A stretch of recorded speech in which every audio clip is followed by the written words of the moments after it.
Assalamualaikum warahmatullahi wabarakatuh. Selamat pagi anak-anak. Apa kabar hari ini? Semoga selalu dalam keadaan sehat.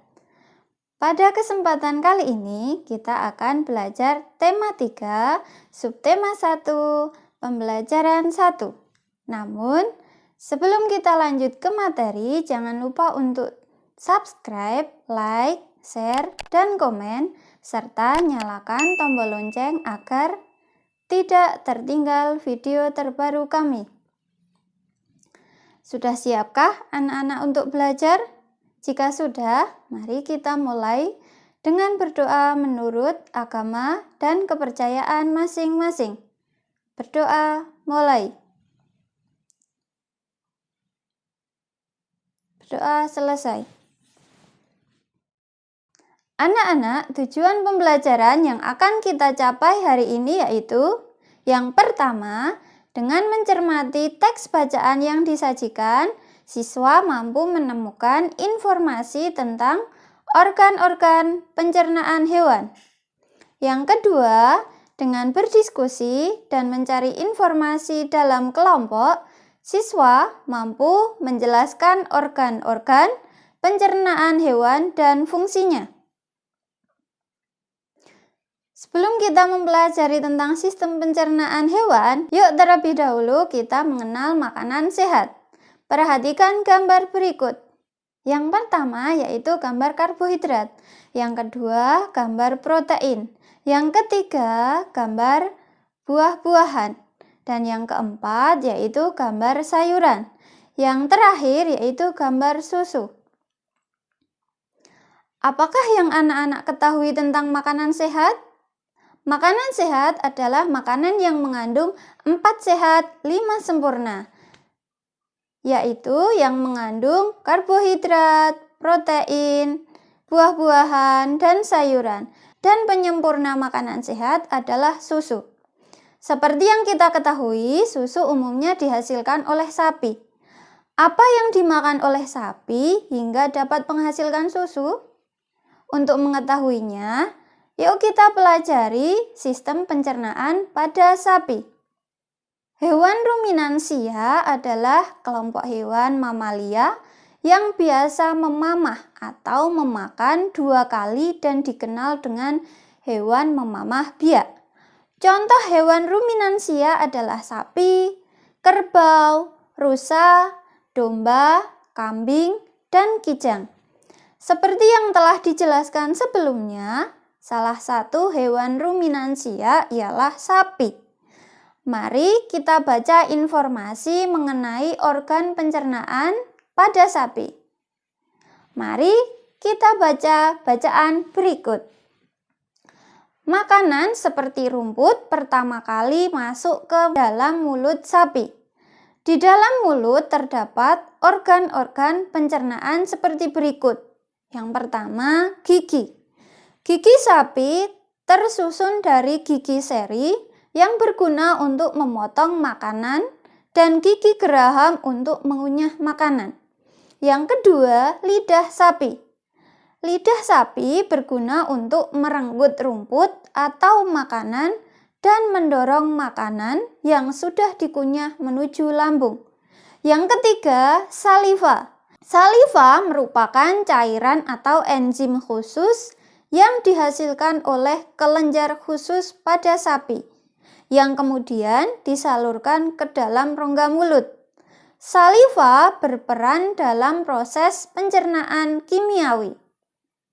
Lambung sapi berbeda dengan lambung manusia. Ukurannya jauh lebih besar. Lambung sapi merupakan organ pencernaan yang sangat penting bagi sapi. Lambung sapi terdiri atas 4 bagian, yaitu rumen, retikulum, omasum, dan abomasum. Oleh karena itu, sapi dikatakan memiliki 4 perut. Berikut adalah gambar bagian-bagian dari lambung sapi. Perhatikan gambarnya. Bagian dari lambung sapi yang pertama yaitu rumen atau disebut perut besar. Rumen adalah tempat terjadinya proses pencernaan dengan bantuan mikroba atau bakteri. Di sini, makanan dicerna hingga menjadi bubur dengan gerakan mengaduk yang dilakukan oleh dinding rumen. Pada saat sapi beristirahat, makanan kembali ke mulut dan dikunyah kembali. Setelah dikunyah untuk yang kedua kalinya, makanan masuk ke retikulum atau perut jala. Di dalam retikulum, makanan kembali mengalami proses fermentasi dengan bantuan bakteri anaerob dan protozoa. Di dalam bagian perut ini terjadi proses absorpsi dan penyaringan benda-benda asing yang masuk bersama makanan sehingga tidak masuk ke omasum atau perut kitab. Omasum atau perut kitab. Di dalam omasum, makanan dicerna dengan bantuan enzim pencernaan. Selanjutnya, makanan masuk ke abomasum. Abomasum atau perut masam. Perut bagian inilah yang sebenarnya disebut dengan lambung. Di sini, makanan dicerna dengan bantuan enzim pencernaan pepsin yang dihasilkan oleh abomasum. Nah, tadi adalah bagian-bagian dari lambung sapi. Setelah melewati proses pencernaan makanan di abomasum, makanan bergerak menuju usus halus. Panjang usus halus ekor sapi dewasa itu mencapai 40 meter. Di dalam usus halus inilah terjadi proses absorpsi dan fermentasi. Selanjutnya, sisa-sisa makanan akan dikeluarkan melalui anus. Nah, sekarang apakah sudah jelas penjelasan tadi tentang sistem pencernaan pada sapi? Jika sudah jelas, anak-anak buatlah bagan sistem pencernaan pada seekor sapi seperti yang ada pada gambar. Tugas tersebut ada pada buku siswa tema 3 halaman 9. Kerjakanlah di buku tugas anak-anak. Demikianlah materi yang dapat Bu Guru sampaikan. Semoga informasi dan pengetahuan tadi dapat bermanfaat bagi anak-anak. Terima kasih sudah menonton. Tetap semangat belajar di rumah. Jaga kesehatan, taati protokol kesehatan dengan menggunakan masker ketika keluar rumah, cuci tangan pakai sabun, makan makanan yang bergizi, olahraga teratur, dan istirahat yang cukup. Wassalamualaikum warahmatullahi wabarakatuh.